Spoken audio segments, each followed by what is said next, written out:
के हौसलों को अभी वो तूफान उठा नहीं। इसी के साथ मैं मैडम को आमंत्रित करती हूँ। मैडम आज हमें देंगी डिटेक्टिव मेथड और इंडक्टिव मेथड को।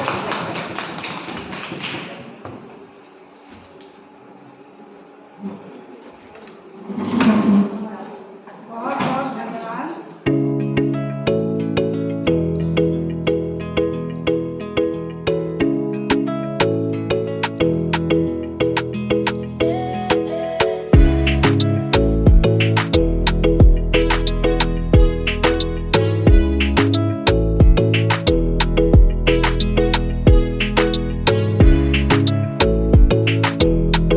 उनके अनुभव से हमने बहुत कुछ सीखा है। और चाहे मैं साहू राम स्वरूप में भले ही हूँ, लेकिन हम लोगों का साथ ऐसा कभी नहीं लगता है कि बरेली कॉलेज और साहू राम स्वरूप दोनों इसको कहते हैं ना सिस्टर कंसर्न, वही स्थिति हम दोनों कॉलेजों की भी है और वही स्थिति मेरे डिपार्टमेंट की भी है। मैं बरेली कॉलेज का जो पॉलिटिकल साइंस डिपार्टमेंट है उसको मैं अपनी बड़ी बहन जैसी मानती हूँ कि वो वहाँ बैठे हुए लोग हमेशा मुझे गाइड करते हैं और खास करके मनमीत दीदी से बहुत प्यार स्नेह मिला है और उनका स्नेह ही है कि जो उन्होंने आज ये सब बातें आपसे कही। बच्चों, मैं बहुत बड़ा लेक्चर जैसा आपको नहीं देने आ रही हूँ क्योंकि मुझे भी पता है कि आप लोग यहाँ आते हैं, पढ़ते हैं, तरह तरह की चीज़ें आपको बताई जा रही हैं। तो बहुत लोगों ने आपको अब तक हमें लगता है इससे पहले भी काफ़ी लेक्चर आप सुन चुके होंगे, आपको रिसर्च क्या है इसके लिए बता दिया गया होगा। तो मुझे लगता है कि शायद एक बार आपसे पूछ ही दिया जाए कि आप लोगों के हिसाब से रिसर्च क्या है, व्हाट इज रिसर्च, शोध क्या है, अनुसंधान क्या है। इतने दिनों के मतलब दीदी मुझे लगता है 6-7 लेक्चर तो हो चुके होंगे, ज्यादा। तो क्या समझा आपको? मैं बहुत ज्यादा इसको बोरिंग नहीं बनाने वाली हूँ अपने इस लेक्चर को, थोड़ा सा इंटरेक्टिव करूँगी क्योंकि उसमें अच्छा लगता है। बताइए, कुछ भी बताइए। बोलिए बोलिए। हाँ बोलो बोलो। According to me, research is the systematic inquiry to know new facts in a inductive and in a scientific manner. Although in qualitative research we go towards deductive manner, but overall it's a scientific inquiry to know new facts and to increase our spheres of knowledge. ठीक है, बहुत बढ़िया। और कोई बताएगा? Ma'am. हाँ, कौन बताएगा? बोलो बेटा। बिल्कुल, बहुत अच्छा लग रहा है, बोलिए। Ma'am, for me, research means systematic and scientific investigation for finding solution to a problem or expanding the knowledge base so that we can actually contribute to the society. ठीक है, बहुत बढ़िया। It's research. तो we look at the same factor, but हमारा background क्या है, हमारा personal ये क्या है, जो शायद सामने वाले को नहीं पता चली, वो हमें new findings मिल सकती है because of our individuality and everything. Of course, we can provide a solution and everything, but we can also provide a perspective. जिसको देख के दूसरे लोग policy makers या वैसा है, they can provide a solution. So that can be done. बहुत बढ़िया। इधर से कोई बच्चा? What is research?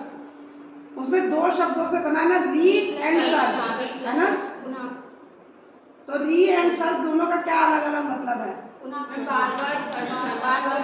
मतलब ऐसी चीजें, ऐसा शोध, ऐसा नहीं है कि हम कुछ गड्ढा खोद के उसमें से पानी निकाल रहे हैं।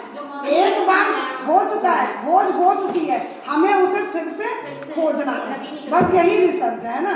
ऐसा कुछ भी नहीं है कि आपको चांद पे जाके एकदम से आविष्कार कर देना। बहुत अब ऐसे समय में लगभग सब चीजें हो चुकी हैं, कुछ भी ऐसा नहीं बचा है जिसमें, लेकिन हम जो चीजें हो चुकी है उन्हीं में से हम फिर क्या और नए तथ्य, क्या और नए सोल्यूशन, क्या और नई फाइंडिंग्स लेकर के आ सकते हैं, इसी को कहते हैं रिसर्च। ठीक है, इसका मतलब क्या है?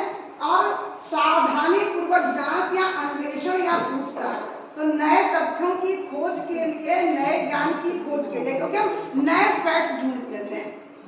हर व्यक्ति का जैसे होता है ना, अपना अपना नजरिया होता है, रिसर्च में भी वही है नजरिया। रामचरितमानस की एक चौपाई है ना, क्योंकि नए तथ्यों की खोज करना, बात वही है, फाइंडिंग किसी और की कुछ आ रही है, किसी और की कुछ आ रही है। हर एक व्यक्ति एक ही टॉपिक पे कर रहा है, लेकिन हो सकता है उसके अलग अलग फाइंडिंग निकल के आती हो, कुछ नया ज्ञान भी आता है। क्योंकि अगर नई चीज़ हम नहीं निकाल के नया आ पा रहे, मतलब जो किसी ने कह दिया अगर वही चीज़ हम लेकर के आ रहे हैं, तो फिर वो रिसर्च नहीं होगा। या फिर हम सब इम्पॉर्टेंट चीज जो होती है रिसर्च में होता है प्रश्न करना। प्रश्न जब तक आपके दिमाग में क्वेश्चन उठना चाहिए, प्रश्न आना चाहिए, जब तक प्रश्न नहीं आएगा तब तक रिसर्च नहीं करेंगे आप। क्योंकि क्वेश्चन उठेगा ना कि तारे आकाश में क्यों टिमटिमाते हैं, मछलियां पानी में क्यों तैरती हैं, क्वेश्चन। तो क्वेश्चन उठना रिसर्च का सबसे महत्वपूर्ण पहलू है, सबसे महत्वपूर्ण चीज है कि आपके मन में प्रश्न उठना चाहिए, कौतूहल जगना चाहिए कि आप ऐसा क्यों कर रहे हैं। तभी हम किसी चीज की खोज के लिए उद्यत होते हैं, तभी हम किसी काम को करने के लिए आगे बढ़ते हैं। अगर हमें पता रहेगा कि अरे अब क्या करना, कोई प्रश्न नहीं है ना। तो यहाँ जो अभी मैं एक और चीज बता रही थी कि नजरिया भी होता है लोगों का। जैसे रामचरितमानस में एक चौपाई है कि जाकी रही भावना जैसी प्रभु मूरत देखी तैसी। कि भाई जब रामचंद्र जी धनुष यज्ञ में उठते हैं धनुष उठाने के लिए और धनुष को तोड़ने के लिए, तो सारे लोग एक एक करके जो राक्षस थे, जो वहाँ पे राक्षसगढ़ बैठे हुए थे, उनको भगवान के अंदर दानव नजर आ रहा था कि अरे बाप रे, क्योंकि उनको लग रहा था कि ये तो हमारा लिए धनुष तोड़ देंगे। कोई जो वहाँ पर माताएं बैठी थी उनके अंदर उनको वात्सल्य नजर आ रहा था, उनको पुत्र की छवि दिख रही थी रामचंद्र जी में। जो वहाँ पर कोई अगर देवतागण बैठे हुए थे तो उनपे उनको भगवान के दर्शन हो रहे थे।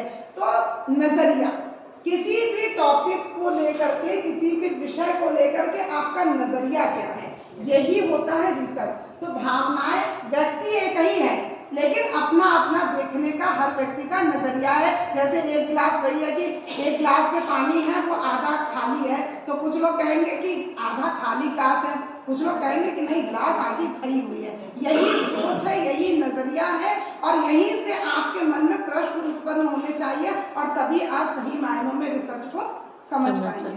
ठीक है, तो सबसे पहली चीज तो ये हो गई। आगे हम देखेंगे फिर वही वाली बात है जो मैंने अभी बताया कि दो शब्दों से बना है, री एंड सर्च, पुनः और फिर खोज। मतलब ये एक प्रोसेस है, ये कंटिन्यूएशन में चलती रहती है। ऐसा नहीं है कि स्थिर नहीं है, ये एक प्रक्रिया है, गतिशील प्रक्रिया है, जो निरंतर चलायमान रहती है। तो हम किसी चीज को किसी पहलू को पुनः देखना या किसी तथ्य के बारे में नई सूचना प्राप्त करना, कि फैक्ट्स तो हैं लेकिन उसके बारे में किसी ने उस दृष्टि से नहीं सोचा, तो हमें उस अप्रोच से, उस दृष्टि से उस चीज को देखना पड़ेगा। यही हमारा रिसर्च होगा। ठीक है, फिर अनुसंधान में और क्या चीजें सम्मिलित हो सकती हैं कि समस्याओं को परिभाषित और पुनर्परिभाषित करना। मतलब जो हमारी समस्याएं हैं, जो प्रश्न हमारे मन में उठ रहा है, जो सवाल हमारे मन में उठ रहा है, उन सवालों को हम क्या करते हैं, उन समस्याओं को हम डिफाइन करते हैं अपने रिसर्च में। और कुछ समस्याएं ऐसी होती है जो पहले से डिफाइन है, उनको फिर से डिफाइन करते हैं, उसको पुनः परिभाषित करते हैं। ठीक है, परिकल्पना, वही हाइपोथेसिस आप लोगों को बताया गया हो, हम एक परिकल्पना बनाते हैं कि ऐसा हम करेंगे, है ना। जैसे हम कोई चीज़ सोचते हैं कि हम लड़कियां सोचती हैं कोई शादी ब्याह में जाते हैं, हम लोग तो बोलते हैं हम ये ड्रेस पहन के कैसे लगेंगे, या ये चीज़ हमारे ऊपर कैसी लगेगी, यही तो कल्पना होती है ना। तो यहाँ भी आपको वही उपकल्पना बनानी है कि अगर हम इसमें रिसर्च करेंगे तो क्या फाइंडिंग आ सकती है, क्या नया हम निकाल के इसमें लेके आ सकते हैं। फिर है डेटा या आंकड़ों का संग्रह करना, उनको वे सिस्टमेटिक करना, जो आप लोग बता रहे थे, व्यवस्थित करना, और फिर उनका एनालिसिस करना। जब हमारे पास ढेर सारे फैक्ट्स इकट्ठे हो जाते हैं जगह जगह से, तो फिर हम उसको एनालिसिस करते हैं और फिर हम जो है निष्कर्ष पे पहुँचते हैं। तो फाइनल चीज जो होती है फिर वो रिपोर्ट राइटिंग, तब आप जा करके इसके बाद कर पाते हैं। फिर अनुसंधान की प्रक्रिया का एक पूरे कई सारे चरण होते हैं। हो सकता है आप लोगों को इसके बारे में भी पहले भी बता दिया गया हो, लेकिन फिर से एक बार सुन लीजिए। सबसे पहले होता है कि जब हम रिसर्च करने जाते हैं तो हम पहला क्या काम करते हैं, सबसे पहले हम सेलेक्ट द टॉपिक, विषय का चयन। सबसे पहला हमारा काम होता है ये देखना कि हमारा टॉपिक क्या होगा। टॉपिक सिलेक्शन के भी अपने तरीके हैं कि हम कैसे टॉपिक को सेलेक्ट करेंगे। उसके बाद होता है समस्या निर्माण। एक हम हाइपोथेसिस बनाते हैं कि ऐसी ये समस्याएं हैं, ये समस्या है, अब उसके बाद हम उसका सोल्यूशन करना है। फिर है साहित्य समीक्षा, जिसको हम कहते हैं रिव्यू ऑफ लिटरेचर, कि उस विषय से संबंधित, जैसे कभी दीदी ने बताया कि अगर आप राजा राम मोहन राय के राजनीतिक चिंतन पे रिसर्च करने जा रहे हैं तो राजा राम मोहन राय के राजनीतिक चिंतन पे क्या क्या साहित्य है, उनसे संबंधित जितनी भी पुस्तकें हैं, जो भी ज्ञान है, चाहे वो प्राथमिक आंकड़े हो, कोई राजा राम मोहन राय के जमाने का आदमी तो आपको मिलेगा नहीं इस समय जो आपको उनके बारे में बताएगा। तो ज़्यादातर हमारा जो रिसर्च होगा वो सेकेंडरी सोर्सेज पे यहाँ पे आधारित होगा। ज़्यादातर हम बुक्स से ही उनके लिए चीज़ें ले पाएंगे, क्योंकि प्राथमिक और द्वितीयक स्रोत भी अलग अलग होते हैं। ठीक है, फिर अब परिकल्पना का विकास, फिर वही हम हाइपोथेसिस बनाते हैं। जब ये 3 चीज़ें हम कर लेते हैं फिर हम सोचते हैं कि हाँ अब हम हाइपोथेसिस क्या परिकल्पना, फिर अनुसंधान योजना का स्वरूप हम रिसर्च डिजाइन करते हैं कि उसको हम कैसे करेंगे, किस प्रक्रिया के अंतर्गत करेंगे। फिर नमूना डिजाइन करते हैं हम कि किस नमूने से काम को करेंगे। फिर हम डाटा कलेक्ट करेंगे, फिर हम डाटा का विश्लेषण और उनकी व्याख्या करेंगे। फिर हमने जो परिकल्पना की थी कि रामचंद्र जी हमको जो है भाई के रूप में देख रहे थे, उनको तो क्यों दिख रहे थे, ये हमारी परिकल्पना थी। तो अब हम सोचेंगे कि अच्छा, चूंकि वो औरतें बूढ़ी थी, उनके मन में वात्सल्य से भरा हुआ उनका मन था, इसलिए उनको राम के अंदर जो है केवल बच्चा नजर आ रहा था, वो अपने पुत्र के रूप में उनको। तो हमने जो परिकल्पना बनाई थी वो परिकल्पना का हम परीक्षण करते हैं कि हमारे द्वारा बनाई हुई परिकल्पना सही थी या गलत थी। ठीक है, फिर हम उसके जो परिणाम आते हैं उनकी व्याख्या करते हैं और फिर हम रिपोर्ट राइटिंग। हमने सब कर लिया और अगर इतनी मोटी थीसिस लिखी नहीं तो फायदा क्या। तो सबसे बड़ा काम होता है लास्ट में आके सब करने के बाद उसको फाइंडिंग्स उसकी बनाना, उसको बकायदा बैठ के लिखना, उसकी टाइपिंग कराना, उसको सही जगह सही चीज को लिखना। तो ये एक अनुसंधान की प्रक्रिया में या रिसर्च प्रोसेस में ये सारी चीजें हमारी देख आती हैं। अब इसके बाद मैंने जो सोचा था आप लोगों को बताने को, मुझे लगता है बहुत लोगों ने बताया होगा आप लोगों को, आगमनात्मक या इंडक्टिव मेथड और एक होता है डिडक्टिव मेथड। कोई बताएगा इसके बारे में? हाँ बोलिए। Ma'am, inductive means from specific to general, ठीक, and deductive means supposed to be general. कोई एक उदाहरण? फ्रॉम स्पेसिफिक टू जनरल का कोई एक उदाहरण? प्लेटो ने जो किया था इंडक्टिव मेथड यूज किया था। क्या था उनका मेथड बताइए। प्लेटो ने जो आइडियल स्टेट की जो कल्पना की थी उसके लिए उन्होंने किससे आइडियल स्टेट मानेंगे, उसमें एजुकेशन है, उसमें सिटीजन्स का जो फिलोसोफर किंग की जो परिभाषा है और जो कम्युनिज्म है उसके बारे में कई चीज़ें इकट्ठी है उसका, लेकिन पर्पस अल्टीमेटली उनको एक आइडियल स्टेट की परिभाषा होती है। अरस्तु ने मैम कई जगहों के संविधानों का पर्टिकुलर पे सबका एक एक करके उसमें अध्ययन किया था, फिर 158 संविधानों को उसने एक उसका मेथड बेटा दूसरा डिडक्टिव। यहाँ विशिष्ट अवलोकन से मतलब यह है कि होता क्या है, एरिस्टोटल का इंडक्टिव है, प्लेटो का डिडक्टिव है ना। तो जो आगमनात्मक पद्धति है, इंडक्टिव को आगमनात्मक कहते हैं, ठीक है, और डिडक्टिव को निगमनात्मक कहते हैं। आगमनात्मक का मतलब होता है ना, जैसे ऊपर कोई चीज है, ठीक है, हुआ क्या, जैसे अभी आपने जैसे बताया प्लेटो का उदाहरण, प्लेटो ने क्या किया, होता क्या है कि हम आगमनात्मक पद्धति का जो मतलब है कि हम पहले एक सिद्धांत का निर्माण कर लेते हैं, ठीक है, हम एक थ्योरी बनी हुई है। जैसे प्लेटो ने क्या किया था, उसने ये नियम बना दिया था कि आदर्श राज्य में ही न्याय की परिकल्पना संभव हो सकती है, ठीक है। उसने एक आइडियल स्टेट की परिकल्पना की, उसने एक आदर्श राज्य का सिद्धांत हम लोगों को दिया, ठीक है। तो एक थ्योरी उसने स्थापित कर दी कि एक आदर्श राज्य होता है और आदर्श राज्य में ये चीजें होती हैं। ये उसने बनाया विशिष्ट ज्ञान जिसको कहते हैं। एक उसने बता दिया कि ये है आइडियल स्टेट, ये उसका हो गया एक सिद्धांत निर्माण, ये हो गई अमूर्त चीज जिसको हम कहते हैं, क्योंकि अमूर्त से हम मूर्त की ओर जा रहे हैं। तो ये उसने एक अमूर्त कल्पना, परिकल्पना, हाइपोथेसिस उसने बना ली कि एक आदर्श है तो सिद्धांत हमेशा कल्पना ही होता है। हम कल्पना, अपनी कल्पना के आधार पर किसी सिद्धांत का निर्माण कर लेते हैं। तो यहाँ पर उसने एक सिद्धांत का निर्माण कर लिया कि आदर्श राज्य में ऐसा ऐसा होता है। अब वो इसके बाद चला। अब अगर रिसर्च करना है पॉलिटिकल साइंस में कि क्या अरस्तु का आदर्श राज्य, प्लेटो के आदर्श राज्य वर्तमान में संभव है, अगर आपके रिसर्च का ये टॉपिक हुआ, ठीक है, अब आप क्या करेंगे, उस वो एक सिद्धांत बना हुआ है, ठीक है, उसमें कोई दो राय नहीं है कि वो बना के चला गया। अब हम उसका विश्लेषण करेंगे कि उसने वो जो आदर्श राज्य बनाया की परिकल्पना की थी, क्या वर्तमान में पूरे विश्व में जो 200 कंट्रीज हैं, 200 कंट्रीज हैं, क्या कहीं वो कल्पना सही हो रही है या नहीं। ये है हमारी फाइंडिंग कि जब हम वहाँ से उसकी इस मान लो हम कह देते हैं कि वर्तमान राज्यों के विशेष परिप्रेक्ष्य में अरस्तु के आदर्श राज्य की अवधारणा और स्विट्जरलैंड का संविधान, या स्विट्जरलैंड के संदर्भ में हम अरस्तु के आदर्श राज्य की परिकल्पना को देखें कि क्या जो अरस्तु ने आदर्श राज्य की परिकल्पना की थी वो भारत में है या स्विट्जरलैंड में है या अमेरिका में। यही तो रिसर्च है ना, उसने तो एक सिद्धांत बना दिया है कि आदर्श राज्य होना चाहिए। जब हम इस रिसर्च को करेंगे तब क्या होगा, वहाँ पे फिर हम फैक्ट्स, डाटा, सब चीज़ें कलेक्ट करते हैं और उसके बाद हम इस निष्कर्ष पे पहुँचते हैं कि है या नहीं है, मतलब अरस्तु का आदर्श राज्य वर्तमान में हमें कहीं दिखाई दिया या नहीं दिखाई दिया, या वो केवल कल्पना मात्र है या वो यथार्थ है। ये हुआ रिसर्च, है ना। यहाँ निकल के आई कि एक सिद्धांत पहले से बना हुआ है, आपको उसको प्रूफ और डिस्प्रूव करना है ना, उसको सिद्ध करना या उसको असिद्ध करना, उसको गलत साबित करना है, ठीक है। अभी मैं आगे भी दिखा रही हूँ स्लाइड। जैसे मान लो विशिष्ट अवलोकन के बारे में जो कहता है कि विशिष्ट चीज, हम ये शायद उल्टा शुरू कर दिया मैंने, नहीं सही था। एक मिनट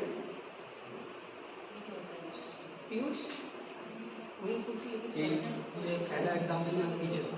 हाँ यही था, उल्टा आ गया क्या? नहीं सही आया था वो। हाँ मैं वही तो कह रही हूँ, पीयूष कर देगा, कर देगा, सही आया था वो। चेयर ले लो। नियम क्या है, ये एक सिद्धांत बना हुआ है, इसमें हमें कुछ नहीं करना। सिद्धांत या नियम क्या है कि किसी भी त्रिभुज के सभी कोणों का योग 180 डिग्री होता है, 180 डिग्री होता है। अब इसमें हमने विशिष्ट क्या किया कि हमने जो है कि 20 ऐसे त्रिभुजों का अध्ययन किया, 20 त्रिभुज हमने लिया, उसका अध्ययन किया और प्रत्येक त्रिभुज के तीनों कोणों को मापा गया। हमने सारे लिए और उसके बाद उनको मापा, उनको जोड़ा।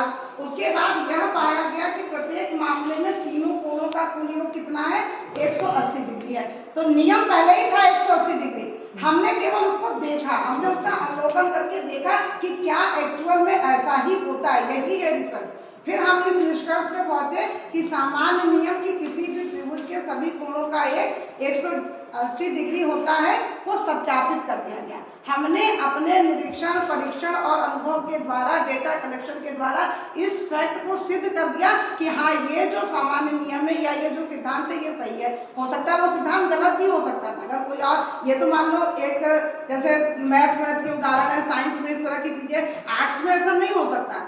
आर्ट्स में हो सकता है किसी ने कोई सिद्धांत बना दिया, आपने कह दिया कि नहीं भाई ऐसा नहीं, ऐसा भी होता है। क्योंकि हमेशा कहा जाता है ना कि जो सोशल साइंसेस होते हैं वो मनुष्यों का विज्ञान है और मानव जो है वो बड़ा ही अस्थिर व्यक्ति है और बड़ा ही गतिशील है। आप इस समय बैठ करके क्या सोच रहे हैं और इसके 1 सेकंड बाद क्या सोचेंगे कोई नहीं जान सकता। तो यहाँ पर हमें जो हमारे क्या कहते हैं वेरिएबल्स, जिसको हम कहते हैं, जो हमारे चर हैं वो बहुत ही अस्थिर हैं।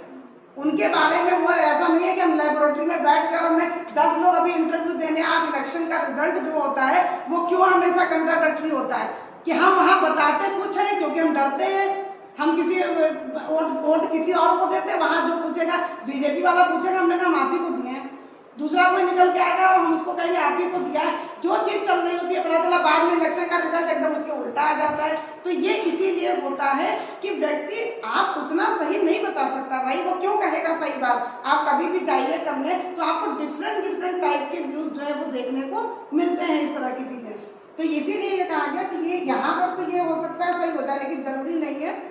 अब जैसे यहाँ सामान्य धारणा, प्लेटो ने कहा कि न्याय केवल आदर्श राज्य में ही संभव है। ये प्लेटो की एक सामान्य धारणा थी, उसका एक सिद्धांत था, उसने ये बताया था।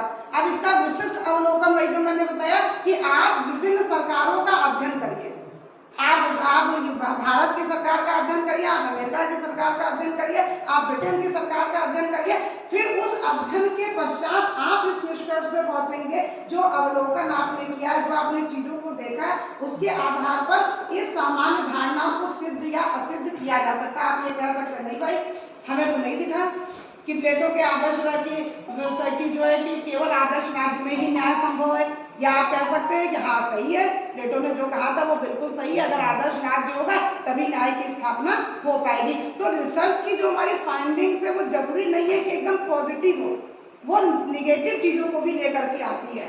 हम क्योंकि किसी अपनी उस हाइपोथेसिस को प्रूफ करते हैं, वो हाइपोथेसिस हमारी गलत भी हो सकती है और सही भी हो सकती है, उसको हम सही मतलब साबित भी कर सकते हैं, और वो अगर साबित नहीं हुई तो फाइंडिंग हमारी हुई भैया हमने ये हाइपोथेसिस बनाई, हमने सोचा ये था, लेकिन निष्कर्ष हमारा सब चीज के बाद ये आया कि ऐसा नहीं होता है। ठीक है, फिर एक और आ गया, जैसे एक और उदाहरण से इसको समझिए कि जिस संविधान में संघ और राज्यों के बीच शक्तियों का विभाजन होता है, जो संविधान लिखित और कठोर होता है, जिस संविधान में स्वतंत्रता और न्यायपालिका की सर्वोच्चता होती है, किसी भी संघीय संविधान में हम लोग पढ़ते हैं ना पॉलिटिकल साइंस में कि संघीय संविधान की क्या क्या विशेषताएं होती है, तो संघीय संविधान की सबसे बड़ी विशेषता है कि सेपरेशन ऑफ पावर, शक्ति विभाजन होना चाहिए, रिटन कॉन्स्टिट्यूशन होना चाहिए और कठोर संविधान होना चाहिए, न्यायपालिका की सर्वोच्चता होनी चाहिए, क्योंकि न्यायपालिका ही वो संस्था है जो कि उन दोनों के बीच में, अगर केंद्र और राज्य के बीच में कोई भी डिस्क्रिप्शन होगा, कोई भी विवाद होगा तो वो उसका समाधान करेगी। तो इसमें क्या होगा कि इन सब चीजों को जब हम देखेंगे तो हमें ये पता है, ये सबको मालूम है, फैक्ट है कि संघीय संविधान के ये लक्षण होते हैं। अब हमने विशिष्ट अवलोकन क्या किया, हमने संघीय सिद्धांत, संघीय संघवाद के इस उसके अवलोकन में, उस सिद्धांत के रेफरेंस में हमने भारत के संविधान का अध्ययन किया कि भारतीय संविधान और प्रथाओं में विभिन्न प्रावधानों का हमने अध्ययन किया कि क्या जो बात संघवाद के लिए कही गई है तो भारत के संविधान में क्या हमें ये सारे संघवाद के सभी लक्षण देखने को मिलते हैं या नहीं मिलते हैं। तो हमने अपने उपरोक्त अवलोकन के आधार पर इस नियम को सिद्ध या असिद्ध किया। तो अगर हम एक एग्जाम्पल लेकर चलते हैं, अगर हम ये बात कहते हैं, अगर मान लीजिए बहुत इस पर बहुत रिसर्च हो चुकी है कि हम संघवाद पे अगर भारत में देखेंगे तो यही सिद्ध होके आया है कि भारत का संविधान जो है वो संघी पूरी तरह से संघवाद नहीं है, इसको हम अर्ध संघीय कहते हैं। ठीक है, क्योंकि हमारा संविधान जो है अमेरिका के संविधान का उदाहरण नहीं है, अमेरिका का संविधान संघवाद का सबसे अच्छा उदाहरण है। हमारे संविधान की ज्यादातर चीजें कनाडा के संविधान पे आधारित है, इसीलिए ये सेमी फेडरल हम इसको कहते हैं, पूरी तरह से ये फेडरल नहीं है। तो संघवाद की विशेषताएं तो ये है, लेकिन जब हमने उस विशेषताओं के आधार पे, उन सिद्धांतों के आधार पे भारतीय संविधान को कसने का प्रयास किया, तब हमारा निष्कर्ष ये निकला कि यद्यपि भारत का संविधान संघात्मक संविधान होता है, लेकिन उसके बावजूद भी उसकी अपनी कुछ विशिष्टताओं के कारण हम उसको एक विलक्षण संविधान के रूप में रख सकते हैं। ये हमारी फाइंडिंग आएगी फाइनली जब हम देखेंगे तो। ठीक है, फिर और भी मैंने बहुत सारे इसलिए उदाहरण दिए, जैसे कि फिर एक सामान्य धारणा क्या है कि भारतीय संविधान की प्रस्तावना के अनुसार भारतीय अर्थव्यवस्था का स्वरूप समाजवादी है ना। हमने अपने संविधान में कहा था ना कि हम भारत के लोग भारत को एक संपूर्ण प्रभु संपन्न समाजवादी पंथ निरपेक्ष लोकतांत्रिक गणराज्य, तो हम भारत को कैसा समाजवादी बनाना चाहते हैं। ये हो गई भारत की संविधान में स्पष्ट रूप में लिख दिया गया है कि हमारे यहाँ समाजवादी अर्थव्यवस्था होगी। अब हमको ये देखना है कि हम क्या वाकई में ऐसा है, तो हम इसके लिए भारतीय अर्थव्यवस्था की प्रकृति का अध्ययन करेंगे, उसको देखेंगे कि क्या भारत में जो बात संविधान में कही गई है क्या वो यहाँ पे एक्चुअल में वो चीजें पॉसिबल हो रही है, क्या हमें वो दिखाई दे रही है व्यवहार में। फिर हम इसके आधार पर फिर से इस धारणा को सिद्ध या असिद्ध करेंगे कि नहीं, भारत में समाजवाद तो है लेकिन शायद उस रूप में नहीं है। जिस समय भारतीय संविधान की परिकल्पना हुई थी उस समय हमारे देश की परिस्थितियां कुछ और थी। अब हम जो है कि मुक्त व्यापार की तरफ जा रहे हैं, खुली अर्थव्यवस्था की तरफ जा रहे हैं, पूरी तरह से हम प्राइवेटाइजेशन को ले आ रहे हैं। जबकि समाजवाद में हमेशा था कि भारत के समाजवाद के बारे में भी कहा जाता है कि एक अनोखी प्रकृति का समाजवाद था हमारा, जिसमें प्राइवेट सेक्टर और जो है कि जो सरकारी सेक्टर थे, गवर्नमेंट सेक्टर, दोनों को का मिला जुला स्वरूप रहेगा। कि सरकार कुछ चीज़ों को अपने नियंत्रण में रखेगी और कुछ चीज़ों को फ्री कर देगी। तो इस तरह का स्वरूप था। तो हमेशा जो है भारत के संविधान में चीज़ों को हमने अपनी व्यवस्था के अकॉर्डिंग लिया। इसीलिए जब हम उस चीज़ की कसौटी पर उसको कसने चलते हैं तब हमारी फाइंडिंग जरूरी नहीं है कि वही आ जाए। इसका मतलब ये नहीं है कि आपका रिसर्च गलत है, क्योंकि हमें रिसर्च में केवल अपनी चीज़ों को सिद्ध करना होता है कि वो चीज़ें जो हम कर रहे थे, जो हमारी परिकल्पना थी, वो कितनी सही थी और कितनी नहीं पाई गई, इतनी पाई गई और इतनी नहीं पाई गई, या उन परिकल्पनाओं के आधार पर हमने ये निष्कर्ष निकाला। ठीक है।